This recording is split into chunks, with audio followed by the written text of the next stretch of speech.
What's up, everyone? Welcome to Ashley Talks Movies, and welcome to another episode of The Recap. This is the new entertainment show that I'm doing here on the channel, and I have my co-host with me, Jed, who is joining me once again for this. Say hi to everyone, Jed. Hello, everyone. I'm excited to be here. I feel like I count down in between every episode When we when do we can do these. this again. It's like, yeah. Yes. So we have a jam-packed episode, just like we did last time. Lots of things to talk about, a lot of controversial things to talk about. So let's just get into it. Let's get started. So the first topic we're going to talk about here is Conan hosting next year's Oscars. Now, you might already know that he hosted this year's Oscars and he's returning. I'm actually really excited about this because, as we mentioned in the last episode that we did, we talked in depth about the Oscars and we talked about Conan. I actually liked him hosting.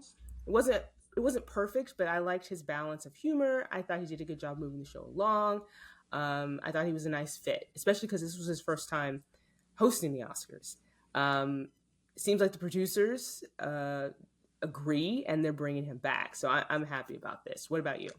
I am too. I agree with you. I thought he did a great job hosting.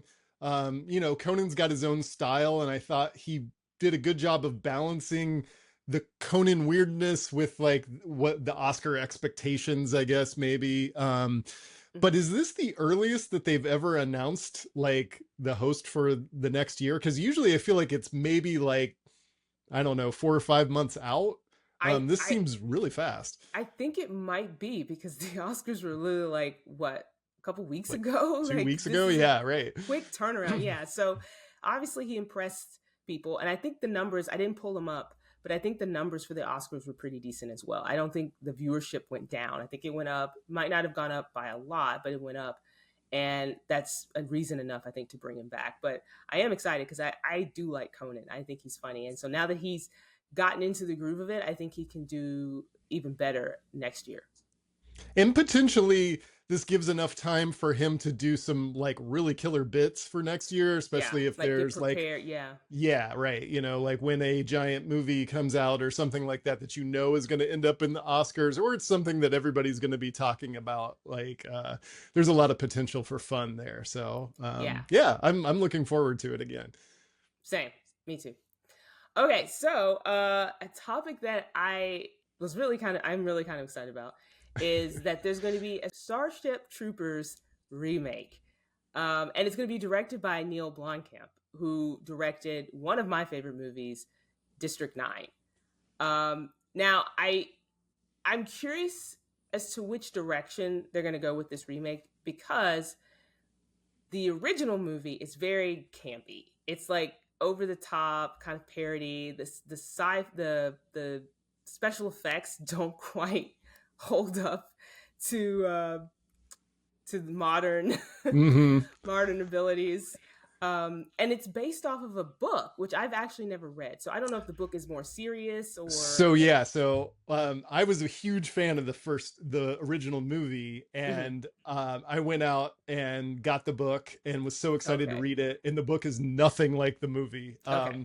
It is much more serious. There's like other alien classes and that kind of Okay. thing. Hmm. But the reboot of the movie is actually going to be more faithful to the book. So Okay. So if that's what. Yeah. you're yeah, if you're expecting to have that like kind of satire of war that we saw in the first um movie, I don't think it's going to be there in this one in the same way. So Okay. that's That the makes only sense. thing that like I'm also like, who is this movie for? Because like I think people like our age and older that may have seen the original one, Hmm. may have been a fan of that, they're gonna go probably expecting it to be the same thing and then be like, what the crap is this? And Why then so serious? yeah, exactly. So it'll be interesting um. to see what they do. Yeah. And yeah. I think. Yeah, you're right. I think a lot of people will probably go in expecting sort of that campiness. But maybe they're making it, again for a new generation. Kind of like, you remember when they did Total Recall, Yes. and like the original Total Recall is very kind of cheesy. I think part of it is because you have Arnold Schwarzenegger, and then the special effects there are just, they lend themselves to be kind of cheesy. And then they did the remake with Colin Farrell, and that was a lot more like serious, right? It was Mm-hmm. more of a, and so it was that kind of thing where it's like the original was a little bit more campy and silly, and the remake was like, no, we're gonna be like serious sci-fi I action movie. but I think that's the caution. Every time I see this kind of thing, I'm like, Mm-hmm. have we not learned anything? Like, it doesn't seem like these remakes do very well as far as like, like nobody's going like, I love the new RoboCop. I think everybody forgot that that movie even existed. Yeah, So, yeah. Anyway, I'm still curious because again, the director he directed District 9, one of my favorite movies. Not just one of my favorite like sci-fi movies or anything like just one of my favorite movies. I remember watching that movie and I was sitting in the theater and I was wowed. Like I literally yeah, sat there in my seat, was like, this was amazing. This is great. And I've been such waiting a for great him to movie. do, yeah, I've been waiting for him to do like a decent follow up because he's had some other movies. It was like Chappie or something, came out Everyone's favorite. Yes. um, that didn't, I just didn't think was up to that level. Like he just knocked it out of the park with District 9, and then it hasn't really done anything equal to that since. So Mhm. I fingers crossed that maybe he can do something with this. All right, so I don't know if you're a Looney Tunes fan, but if Oh, you are, yeah, of course. you can't watch it on Max. They removed the Looney Tune shorts from the platform, which I mean, I imagine it's probably because maybe a lot of people aren't watching that. Obviously they can see who's watching what, right? They can get instant numbers of like, okay, so many people are watching this movie and so many people are watching this show, and no one's watching this, and maybe that's why they removed it.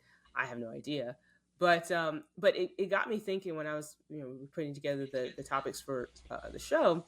It got me thinking about the debate that's been kind of brewing again about digital versus physical media. Hmm. And I remember when I was like in high school and even in college, I was a big physical media person. Like I would go to the video store and buy a DVD, or then I had switched to like Blu-ray at that point, of any movie that I really wanted or any TV show. Like I have box sets Oh, of yeah. shows Yeah. and movies. Granted, physical media takes up so much space, so I switched to like digital, where I was like, okay, I'll get the digital code, I'll get the digital copy because I can have it on thing. But then what happens when they remove it, and so or you can't find that movie or TV show on a streaming service? That happened to me not too long ago, where there was a show that I wanted to watch again. I was like, okay, I should be on this streaming platform, let me look. And I went to search, wasn't there. Nope. And it Yeah. hadn't been on streaming for like years. And I'm like, what? So the only option was to buy, if I wanted to watch it again, was to buy the DVD set. And I was like, well, I'll just buy it. So yeah. So like with this, I mean, I don't know if you're a physical media person, but again, it brought up that debate, like physical versus digital media. Yeah, and this recently came up too with Amazon. I don't know if you're much of a reader, but as far as the Kindle stuff, but a lot of Oh, people okay. were talking about like they were shutting down the ability to be able to download like the actual file onto like your computer so that you could have a Mm. backup of it. Mm-hmm, And mm-hmm, now it's operating like most other things.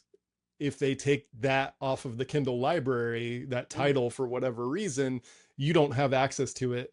So, too bad, so sad kind of thing, even though that you've paid for it and everything Mm-hmm. else. Yeah. Um, yeah. So, back in the day, yes, I was a big physical media. I embraced DVD kind of early, and Mm-hmm. I wanted everything on DVD as soon as it came out because, like, the quality was great and like all that kind of stuff. And I remember, the days of the Virgin Megastore, like $5, $10 bins, like, ooh, Yes. yes, good Yes. times, I would right? spend much money. So much Yes. money. Me too. And Yeah. but I did start converting over to digital stuff kind of early as well. Because I was like, this is great. You don't have to have the disc anymore. The ones that I kept physical media were things that I wanted, like the bonus content, because Mm-hmm. for whatever reason, that's not a thing on digital. I mean, some digital things For have, some of it is, and I but think they're not doing to the more of it now. degree. But yeah, not to the same. Yeah, you're right. Yeah.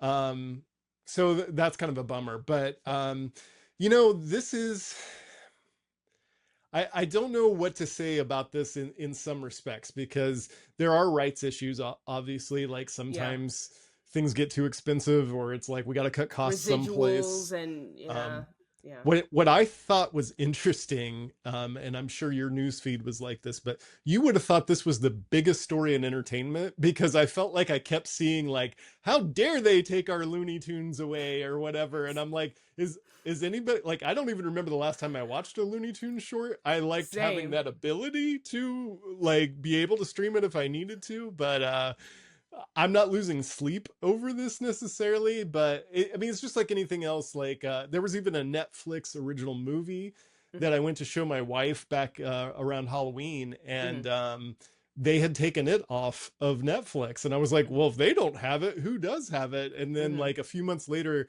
it actually came out on DVD. Hmm. Um, and I don't think it's streaming any place now, but at least you can buy the physical copy if you need to. But at that time, it wasn't even an option. Hmm. But I was like, oh man, I didn't even think about like they might lose access to the stuff that they even produced, which Hmm. I guess is similar because Warner Brothers owns Looney Tunes, but I'm Yeah. sure there's all sorts of rights issues that are wrapped up in it as well. Um, Yeah.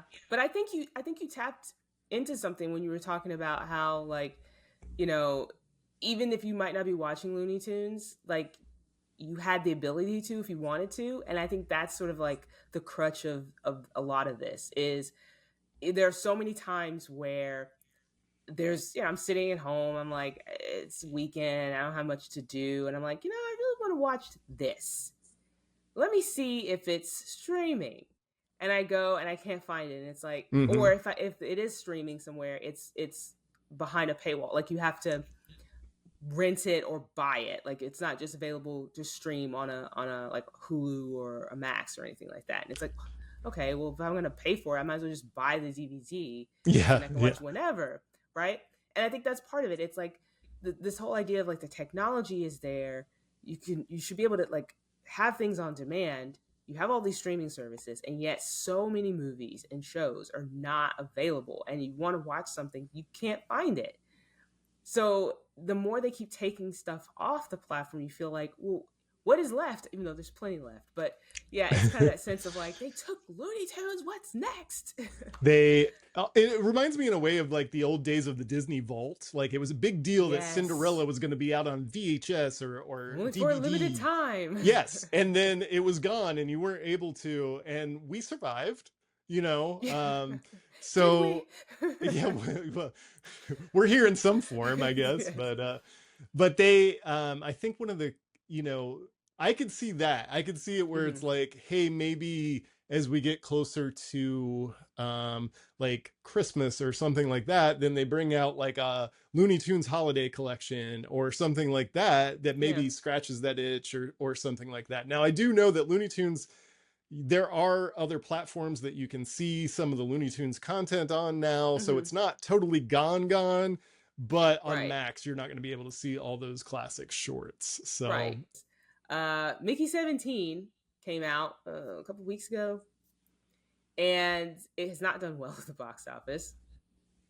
In fact, it's basically been considered a flop. And there's already heading to rumors, digital. that it's going to head to digital. Nothing's been confirmed yet. It might be confirmed by the time this episode goes up.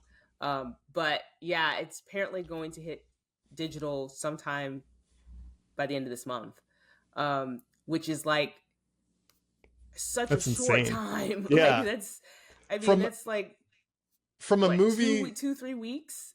yeah, It's from a yeah. director whose last movie was like the Oscar darling. Parasite, yeah.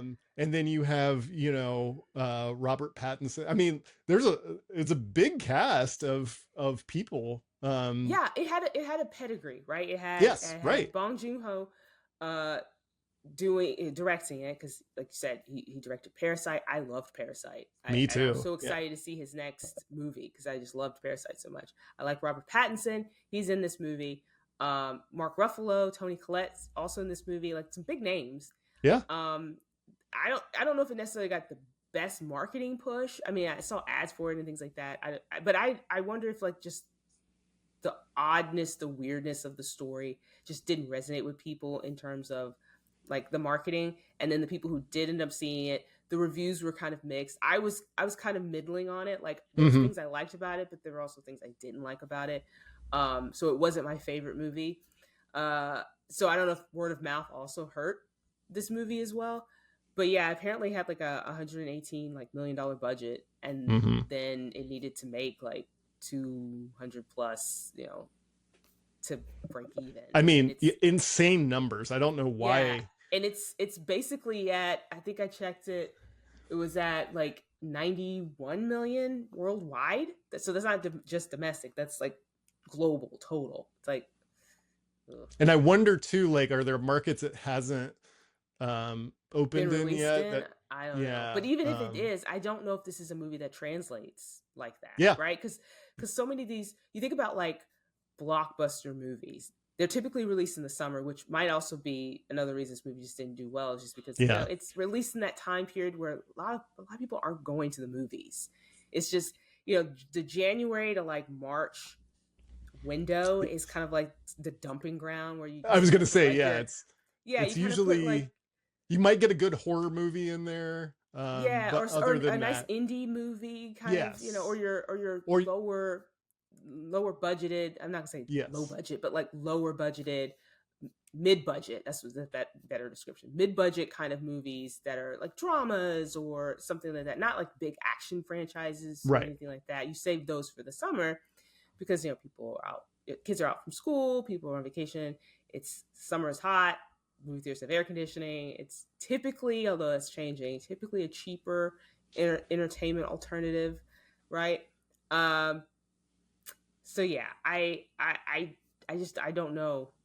I don't know what happened with this one, but yeah, it didn't do well, and, and it and doesn't bode well for like other movies like this, like no, the sort of odder movies, the more adult skewing movies, original movies, you know. right. You had like I know you saw Novocaine, which I still want to Mm-hmm. see as well. Very good. Again, another one that's like it did It probably did fine for it, right, like but it wasn't breaking like box office records or right. anything like But that. And you compare like Mickey 17, you compare Novocaine to Captain America, and I mean, I'm sorry, I didn't enjoy it. I mean, it was fine, but mm-hmm, like it not my favorite movie by far. mm-hmm, And the fact that that still made like a bajillion dollars more than either of these two movies are going to make is mm-hmm. just Yeah, it's because it's bizarre because we're sitting there going like, well, why not? Why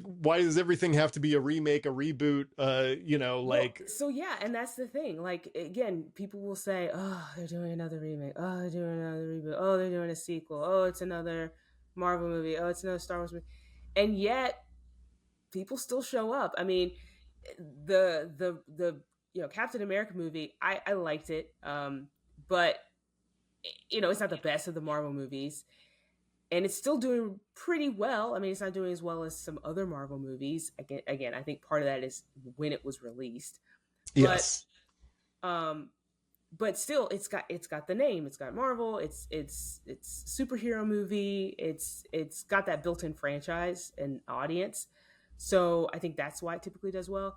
But then you wonder why are people not at least trying some of these movies out, like Novocaine, like Mickey 17, like one of the movies we're going to talk about a little bit later, Black Bag, mm-hmm. that's out. Like again, some different kind of movies, some of them original ideas, and audiences are not really they're not showing up for them in the way. And Now, for some of these movies, it doesn't really matter that much because they're not super expensive. But for some right. of the movies that have a bigger budget, it's like, oof, it's Well, especially studios looking at this. Well, Mickey yes, 17 to mm-hmm, be in that place is interesting. I mean, like I don't yeah, know if that Oscar win bought him, bought the director like more freedom from the studio to do what he right. wanted to, and then you And get to get a bigger this, budget, but yeah, yeah. Because again, it um might make studios go, "Do we want to spend that kind of money on this I mean, thing?" it, yeah. Well, we're gonna When talk we about can Mickey like just 17 do more, a remake of this thing that we know people like. right? Um, I don't know. yeah, we're gonna dive into that a little bit more. So I'll save some of my comments about what may have like why that's kind of weird. Yeah. Um, but yeah, it is. It's an interesting place to be in, and maybe Hmm. it is. Maybe it's that these. I mean, I don't know. I saw quite a bit on Novocaine. I do wonder if Jack Quaid is getting a little like overexposed because I feel like, I mean, he's in everything, Yeah, I constantly mean he having a was he was movie he was coming out. literally just in Companion, which I Yeah, liked. He's in The me too. Boys, and I Yeah, think I there's love a that new movie. season coming up. And then he's in Novocaine. Maybe that so Right, maybe that's part of it.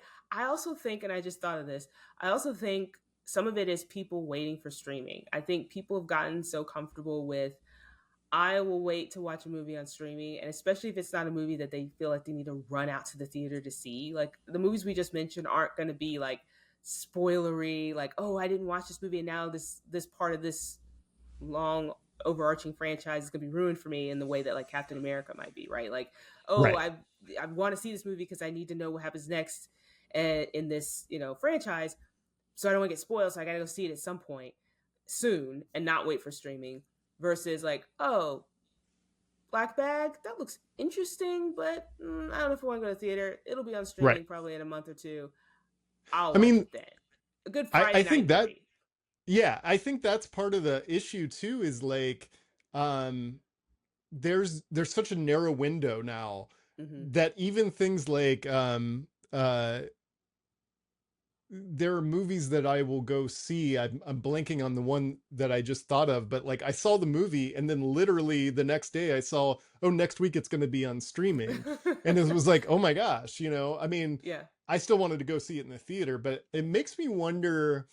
I wonder if the movie industry will get to the point where you're going to have a big director like a James Cameron or a Hmm. Chris Nolan that's going to do a big giant movie that will live in the theaters for a while. You know what I mean? Like You back in the mean old like days when Christopher like Nolan's Odysseus or the Odyssey? Odyssey, yeah. Yeah. Like what if the Odyssey doesn't come to streaming and they, bring it back every 6 months for a couple of years For a so that run. you have to see it in the theater. You know what I mean? Like I could I see, mean, I or could see something like that happening just because, theater owners are, I saw this not too long ago, theater owners are trying to have conversations with the studios about adjusting that window. I don't know if they're at the point now where it's too late to turn back because, again, I think audiences have gotten so used to the fact that any movie that's coming out in a theater will be available on streaming probably in a month and a half to mm-hmm, 3 months.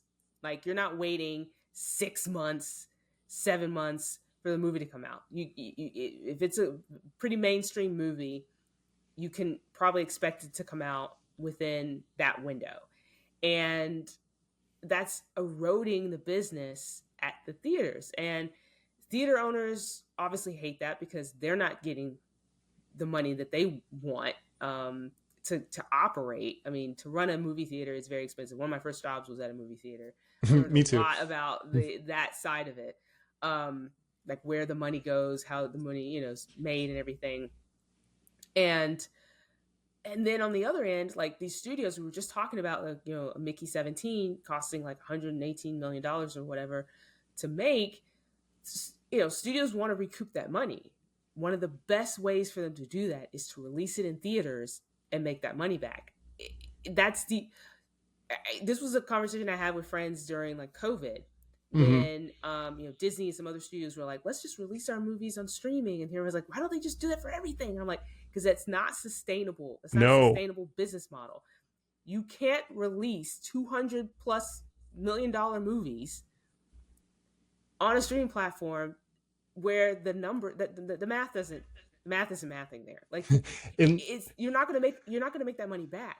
You can put it in a theater and put it in thousands of theaters across the country and across the world, like in other markets and stuff, and make that money back. Right? That's what we were talking about, the whole break even point of what you need to make at the box office.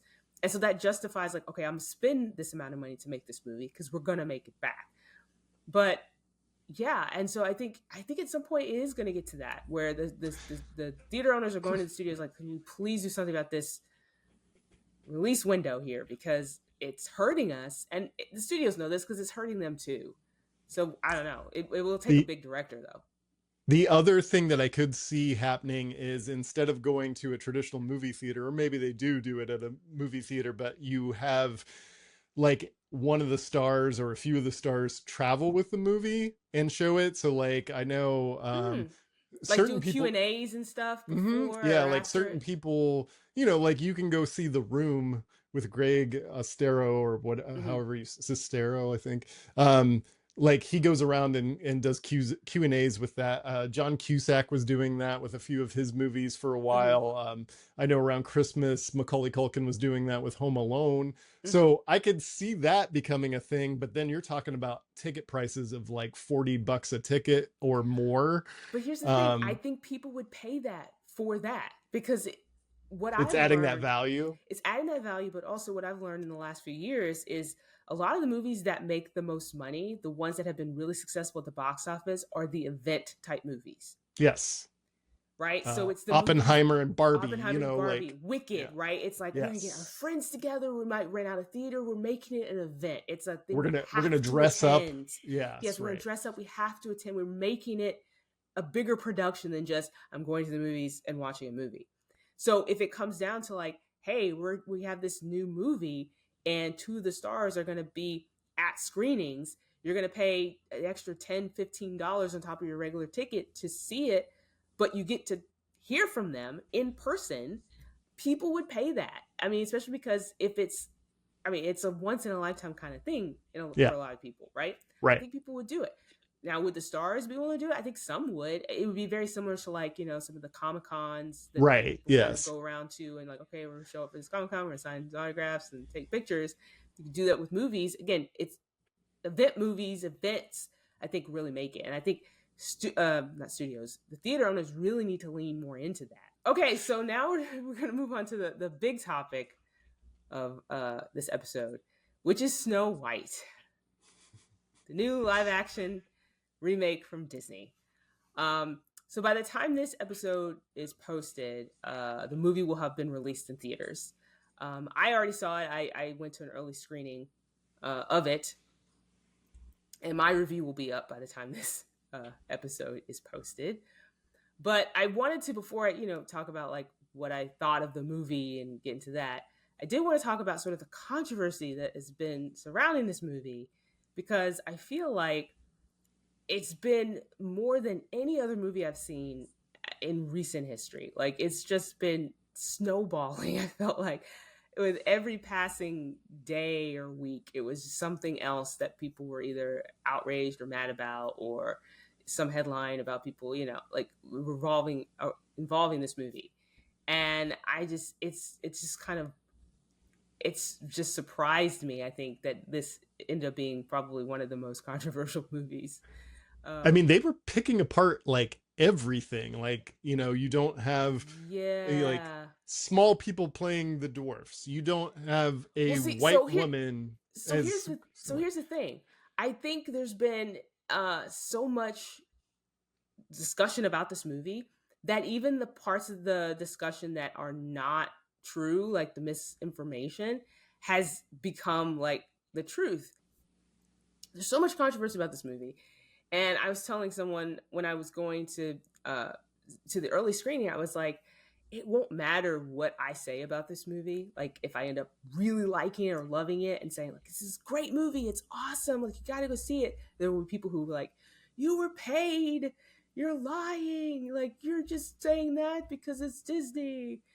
And or if I said, oh, this movie's terrible, like I can't believe this, they made this, like what is that? Some people would be like, oh, you're just jumping on the bandwagon of negativity and da da Yeah. da. Like it's just, it's so polarizing. Like and I've seen this with just the critics that did release like their early reactions on social media. Like if you read the comments, don't read the comments, but I'm if you sure. read Yes. them, it's like it's half like, oh, you're just saying this. Like, how much did they pay you to say this? How much did they pay for this review? And there's some people who are like, oh, you're just, you're being whatever. And I just, and the early reactions from the premiere, which was scaled back, we'll talk about that in a second, were mostly positive. um But is so that because it was scaled back? Like, was that because they only brought in people that might be more Disney fans? no, no, because I think what happens with a lot of these premieres is, and that's been a criticism with a lot of these premieres, when they are Mm-hmm. so big, they bring in tons of influencers and fans who usually hype up the movie more so than the established critics. And I think, I mean, I don't know who was on the list, but based on the early reactions I saw, a lot of them were more established critics, like people from Variety, Hollywood Reporter. Like, it wasn't a lot of, like, at least what I saw, it didn't seem like there's like a lot of influencers or just fans that were brought in for it.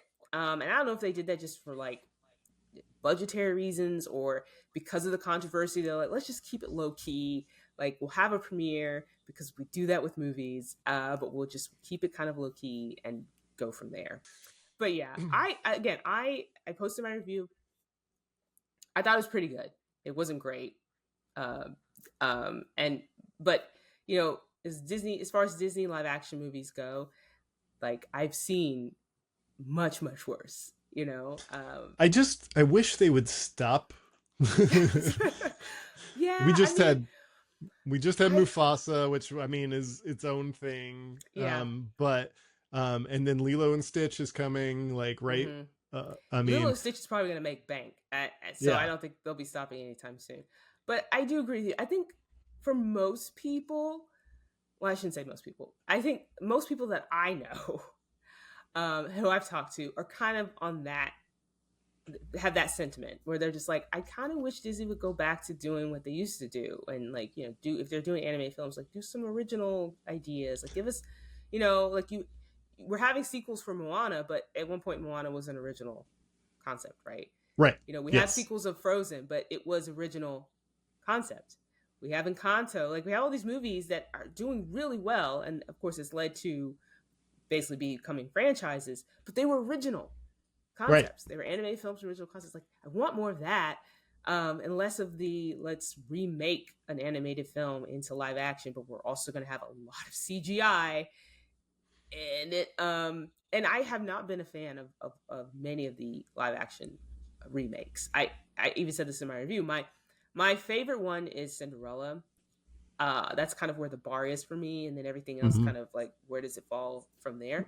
Because I think Cinderella was one of those movies where it balanced, it had a good balance of the new versus the old. Like, it felt like a Cinderella movie. It was similar enough to the original movie that you recognize it as a Disney Cinderella movie, but it added enough new things that took it in a different direction, that made it feel fresh and new. And then it had a really great cast. You had Lily James as Cinderella, Mm-hmm. Kate Blanchett as the evil stepmother, and she, like, is chewing the scenery. Like, Kate Blanchett is great in this movie. Um, Now, did they veer a lot off? Because I mean, that was one of the controversies that was. Surprisingly, no. I mean, again, I think a lot of the controversy about this movie has been people having certain expectations based on the things they think are in this movie or the things that they think aren't in this movie. And then, having watched it, a good chunk of this movie is very similar to the original movie. Like, Mm-hmm. whole sequences, shots are like ripped from the original animated film. Yes, they do change the story, less so of like, oh, she's trying to find true love and her prince, to her trying to find herself because she's trying to live up to her, like, father's expectations and all that kind of stuff. But yeah, surprisingly, a lot of this movie is very similar to the original. They keep some of the original songs. They do new renditions of them that I think actually work.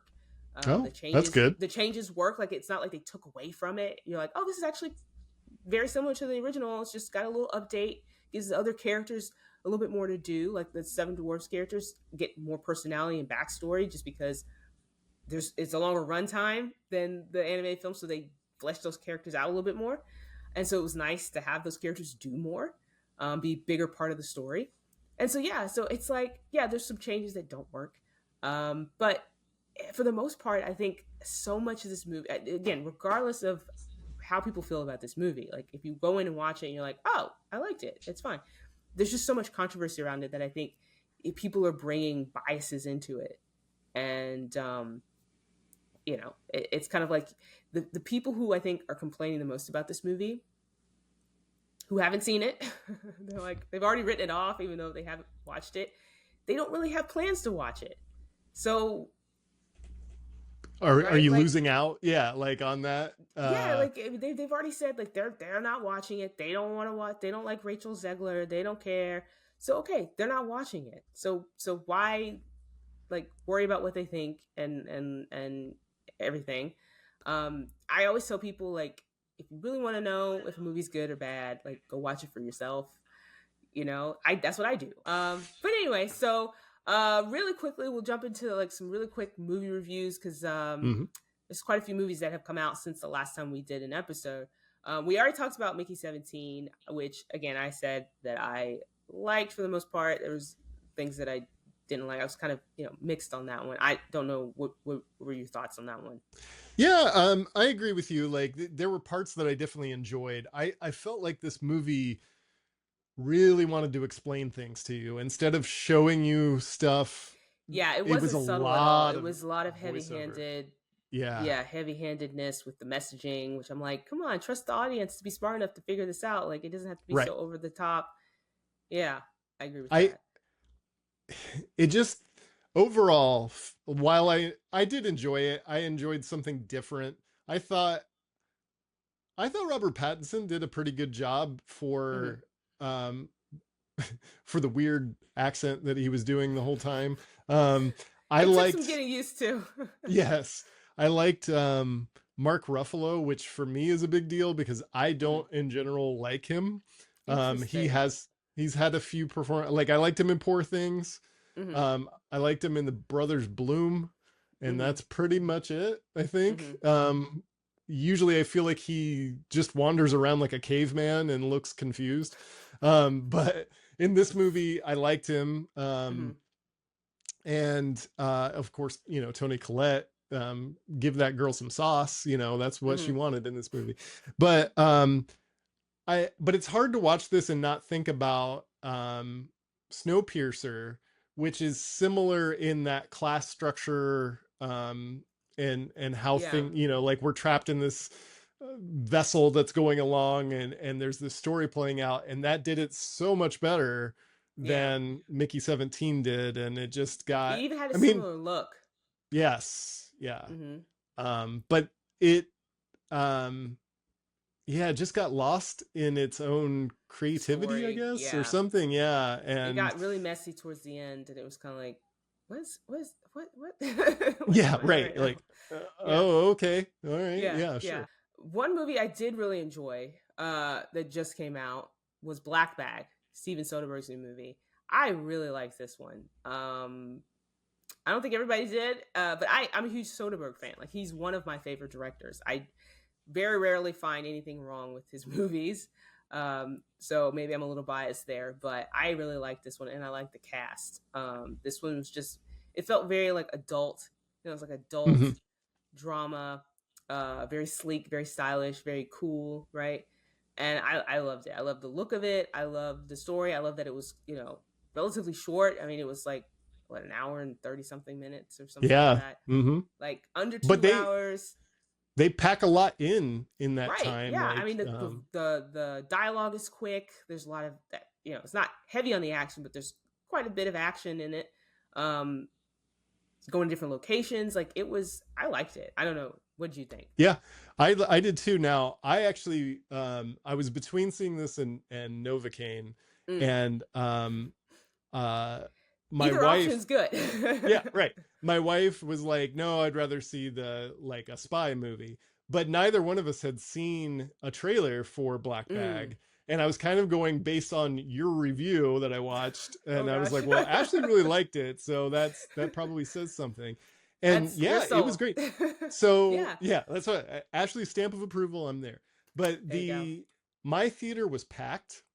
number Mhm. one, which I was surprised at. I mean, it was a smaller Mine theater. was too, and I went on a Thursday night, Yeah. um, and I was actually surprised because I was like usually I go Oh, on oh, if I yeah. don't well if I don't get an early screening, I'll typically go to see a movie that I'm going to review on a Thursday night just because typically it's not busy because it's that preview Thursday night. night. Right. Yeah, and so I can usually, but no, it was like there was a lot of people in my screening. I was like, okay, and it was great because people were laughing at certain Yeah. moments that were really funny and sort of gasping, but like it was just great energy. But yeah, I had a great time I with this I one. felt like this movie felt, it is a spy movie, but it felt more like a murder mystery to me because you were trying to figure out who, might be working against them, not to, Right? spoil anything for anybody, but Yeah. like um and my wife talked to me at one point and was like, did you figure it out? And I was like, I wasn't really trying to figure it out. I was just kind of going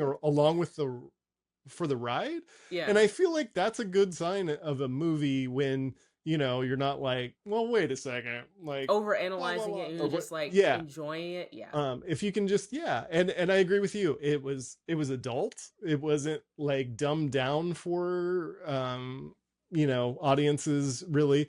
I didn't feel like they over explained anything, right? No. Because it And kept some things very vague. It was like you'd yeah. have these bits of dialogue where you're like, what does that mean? And then Yeah. of course later it would be revealed, you're like, oh. But like it wasn't like I'm gonna give you tons of exposition in case you don't understand what's happening. Follow along. That's what I appreciate. Again, like a fairly, for a smaller cast, I mean, I think you could feel that this, and this is kind of where Soderbergh lands now, is it's like, give me a few recognizable faces and a small budget and I will, Do make you a decent wonders. movie. Yeah. And he's good at it. I mean, like now I don't love everything. I don't worship at the altar of Soderbergh at all. There's What? few of Come his join the movies cult. that but like but yeah, no, I like this one. I think Michael Fassbender did a great job in it, and Kate Blanchett. I mean, like that 1-2 pairing right there is enough Hmm. to make you want to go see this movie. Okay, so we're gonna wrap up this show with the thing we are typically gonna do every time we end the show is sharing our one cool thing. So Jed, start us off. What's your one cool thing you want to share with everybody? I've got a really nerdy one. Oh um gosh. do you like this whole show's nerdy, what are we talking about? Yes, The Are you a fan of the movie Inception? I am. Okay. Yes. I learned something that Oh I gosh. did not know. This movie is like 15 years old now or whatever. Mm-hmm. Um, that the main characters' names spell out dreams pay. Like the first letter of everybody's name spells Oh, out dreams. And interesting. then if you add in more characters, it's dreams pay, which is exactly what their job is to go in and deposit, ideas into people's heads. Now I will say, when I looked it up, because I Interesting. think Leonardo DiCaprio's character is mainly referred to as Cobb, I believe, but his first Mm-hmm. name is Dominic or Dom, Oh yeah, and because that's they where the yeah D yeah comes yeah. from. So Oh. anyway, yeah, I had never heard that before, and I was like, wow, like when you learn a little tip about a movie that you have seen, quite a few times, it's kind of cool. Mm-hmm. Very cool. All right, my one cool thing is I've been reading a lot more lately than I typically do. And I got this book called Burn It Down. The full title is Burn It Down, uh, Power, Complicity, and a Call for Change in Hollywood. It's written by Maureen Ryan, who was like a TV writer for big trades like the Hollywood Reporter, and I actually read a lot of her articles in the Hollywood Reporter when she was writing for them. This book is so fascinating because it's basically like pulling back the curtains of like things that happen on set of big shows, like Oh, abuses and scandals and like just like, and the things that again the complicity part of it, power, where like you have certain executives, well-known executives, producers and things that were just sort of like running amok and like being terrors, and how they were pretty much allowed to do that because, like, well, like kind of in the same way of like Harvey Weinstein, except for like he was doing like sexual assault stuff. Yes, This yeah, is yeah. more like, yeah, this is more like you just being like People behaving badly kind of yeah, thing. like a Yeah. terrible boss, horrible Mm-hmm. bosses kind of thing, where you're Ooh, I being a like that. menace. And it's fascinating because it's going. She talks to like actors who were on these shows, production assistants, like agents and things, and it just I'm only like in chapter like four or five. I think I just finished four. Um, but I've just been like, oh my gosh, like I get to the part like, what? That was allowed? They did that? No one stopped them? What's going on? But it's really good. So that's my one cool thing is this new book that I'm reading. I think it came out last year. What did you say Maybe it the was title was? Burn It Down? 2024 or 23. Yeah, it's called Burn It Down. I'm Power, Complicity, and a Call for Change in Hollywood. I'm gonna add that to my list because that Oh, I sounds think like you would right up love my you alley. would yeah, you Yeah. would love it. Like we literally this feels like something we would talk about when we like get together and we have like dinner Yeah, and yeah, we're just like, "Oh yeah, so did you hear about that?" And it's like yeah. literally just like so much, it's like almost like a gossipy kind of thing, but not like, Mhm. but it's factual, like she researched it and like she talked to people, so it's not like tabloid, but it's so good, like it's so well written and researched, and but like you're just sitting there, especially if you like the inner workings of Hollywood, you're like, Oh this is yeah. this is amazing, like what is this happened, what, on this show that I watched, like I'm Did watching this you show and it's this was happening behind the scenes. did you So watch that show on Max? It got canceled after one season, but it just ended, I think, in like December, where they were it was called The Franchise, I think. oh no. Where oh, so it Hmm. was like this show about like a Marvel kind of thing where they were making like a smaller, like this character's like an Ant-Man to the Avengers kind of Oh, movie okay. or Mm-hmm. whatever. And then it's all about all the compromises and changes and like behind the scenes drama that's going on and that kind of Okay. thing. So if you I think it's worth watching. It wasn't as good as I wanted it to be in the Mm. end. Like I thought it would be a little funnier than what it was and that kind of thing. But it was definitely interesting, especially if you like stories like that, because it's Mm-hmm. all like this producer comes in and it's like, oh, I'm stealing this idea and we're putting it in this bigger idea, this bigger movie. Or now you Mm-hmm. have to. One of the things they had to find a way to promote like Chinese agricultural equipment because that Mm-hmm. was a sponsor of the movie. So they had to figure out a way to put like a tractor in the movie and like all sorts of stuff like that. So Weird product placement. yes, and then That's it's funny. like the actors aren't getting along, or Mm-hmm. like they're trying to do outdo each other or Mm-hmm. whatever. It's worth checking out, especially for you, I think. Okay. Hmm. I might have to But check that out. yeah, Interesting. yeah. I don't. I think maybe I heard of it, but I didn't even venture There, into like. there's so much to watch. Yeah, there So little is. time. Yeah, and I like watching movies and doing everything. Yeah, so I miss things sometimes. Awesome. Well, that's it for this episode of the recap. Thank you again for joining us. I really appreciate everyone watching. Make sure you subscribe to the channel if you haven't already. That way you can keep up with not only new episodes of the recap, but also all of my movie reviews that I share, because I have tons of them and there's even more movies coming out this year. So there'll be plenty to watch. So thank you everyone for watching, and we'll see you next time. Bye, everybody.